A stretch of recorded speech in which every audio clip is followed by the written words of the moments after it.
thought, well, the one thing I do know is I know how to write and edit. And that's part of what this job is, that's what the magazines do. So I have to rely on that, even if I don't know this other stuff. So that helped me get through it. So you are a German in America, I'm an American in Germany. Is there anything, what do you bring to Silicon Valley as a German? I don't know if it's specifically German, but I think it does make a difference being there and being in the international team and not being from that same country. And I've lived in a couple of countries around the world, a couple of different continents, and I think you just think differently about international challenges, and our international team is from all over the world. I think that matters. You bring a different context and you've experienced things at different places. I've heard it described as one of Germany's strengths is internationalization versus the US, it being one of the US's weaknesses as far as tech goes. Do you feel that's a true assessment? Well, I think it's interesting. If you just look at the market here, it's much smaller. So all my friends who work on startups here, looking at just the German market, it's decent, but it's not as big as the US. So they have to worry about the rest of Europe, different languages very quickly. And even just growing up here, you cross borders very quickly and you hear different languages. You deal with that even in your daily life very quickly. And I think that's just something that's more present. And for entrepreneurs in the US, I think they primarily focus on the product, they have a huge market, and then thinking about internationalization comes much, much later.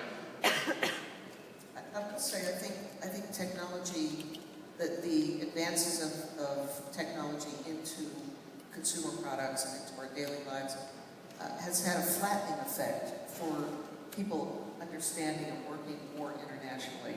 Certainly in tech companies, they're all like the United Nations. That's part of their appeal, that's part of the value that people bring. People from all over have skills to offer.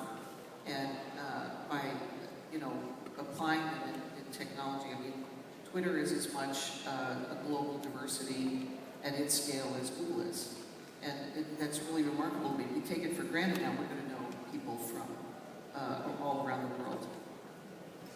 Can you speak a little bit about the value in having headquarters in the Valley versus some of the emerging hubs here? Well, I think that really depends. I think Silicon Valley is a hub that's just, people have crazy ideas and nobody judges and criticizes, and you can walk around and talk about your idea and everyone thinks it might be possible. I think that's something that's it's reinforcing it's a hub that has so much of reinforcing qualities, but I think some of those qualities and some of that you can find in different places around the world. And there's definitely a lot more entrepreneurial activity in Europe now than almost 10 years ago when I left. And just going to Berlin, going to London, Moscow, there's a lot of entrepreneurial activity. Karen, can you talk a little bit about Twitter's arrival in Germany versus the headquarters in San Francisco?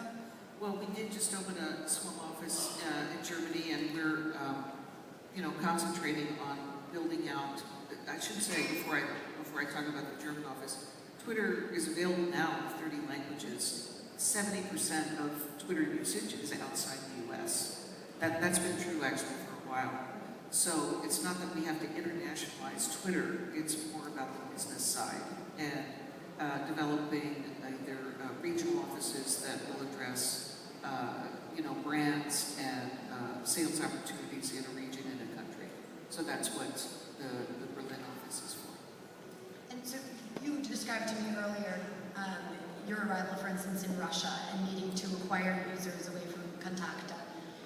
Why hasn't that been the case with Twitter, where you're entering new markets and you're competing with local versions?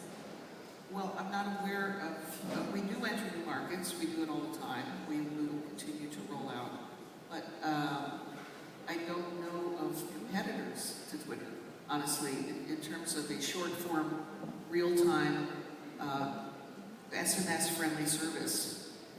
You tell me of another one. There's one moped in Berlin that just launched 2 weeks ago. Good luck to them. But the lack of a need for internationalization, what does the international team at Twitter do? No, there is need for internationalization on the business side. That is what our equivalent to what Angela does. That's what they do. So it's not that there's a lack of need. What I'm saying is Twitter, the product, is available around the world today, as many of you may know, in many languages, and it's put to many uses around the world. We're talking about business and internationalization. Angela, do you mind quickly describing some of the challenges applying Facebook to new market spaces? I think in general there's a need to communicate, and the product is available around the world and is used around the world. There are small local variations that we have in some places, like in Japan, for example, blood type is very important to people. It's something people care about, and we do have blood type on the profile in Japan. So there's some of those localizations, but for the most part, we have to make sure that the product works, and we are an open platform. We work with partners in markets around the world on great integrations, like Open Graph integrations, and that makes the product very local, and that creates local content. Since we don't produce the content, it's the users and our partners that add the local content and the local flavor. To go to gender for a second, is there anything you'd like to correct about the gender discussion in Silicon Valley, the division between men and women? I don't know about correcting. I mean, there's several layers of the discussion. It's more, it's popular to talk about women engineers, and that is a big topic everywhere. And the fact is, more young women need, and not just young women, more women need to, there's more opportunities for women to become computer scientists and engineers. And the big tech companies are working hard to make scholarships and intern programs and summer programs and all that sort of thing for women considering the field. So that's a piece of it, right? Because historically there have been so many more men engineers. So that's a piece. You know, then other topics flare up now and again about, you know, an old boys network or a young boys network. I mean, these are true in a lot of arenas of life, and there are ways to overcome it and to work alongside it and to work from the inside in all of these areas. As I think one of the panelists said this morning, it didn't used to be that half of the medical students were women, and now they are. So the same is true for anything to do with technology.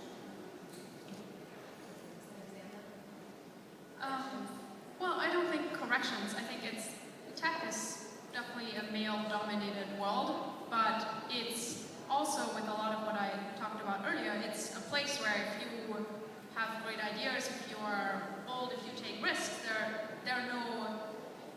there are lots of opportunities, and the scary part is that you have to do it yourself. You have to go for it, and there's not as much of a support structure maybe, or not as many role models for women in that environment.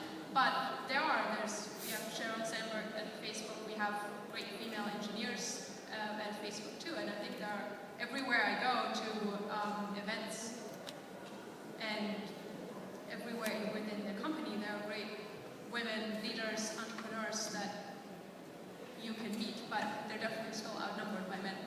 One thing I would add is, in addition to formal university programs that are making an effort to encourage more women students, there are also interesting things that, you know, I couldn't have imagined at this age. Before, in high school, junior high, middle school, Twitter just made an investment that supports one called Girls Who Code.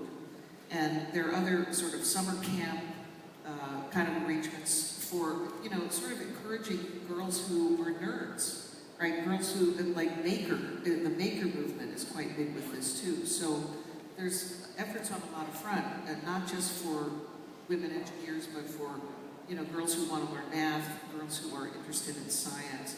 And I think all of these things have a place and are going to show fruits in another generation.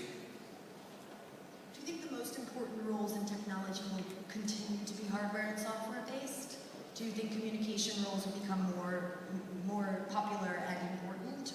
Or is math and engineering, is that what we should be emphasizing in terms of training next generation?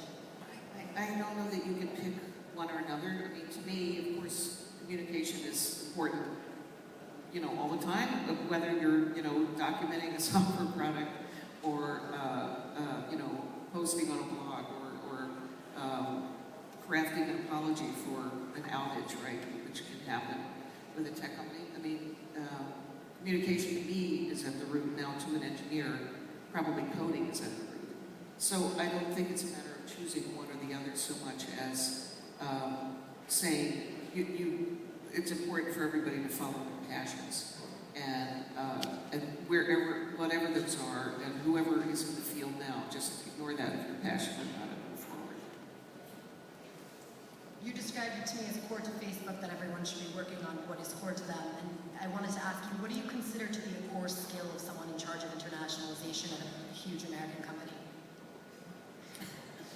Yeah, we do definitely focus on strengths and to have people work on something that aligns with their strengths and then put a diverse team together. For me, I've always been curious about different countries. I've traveled all over ever since I can remember.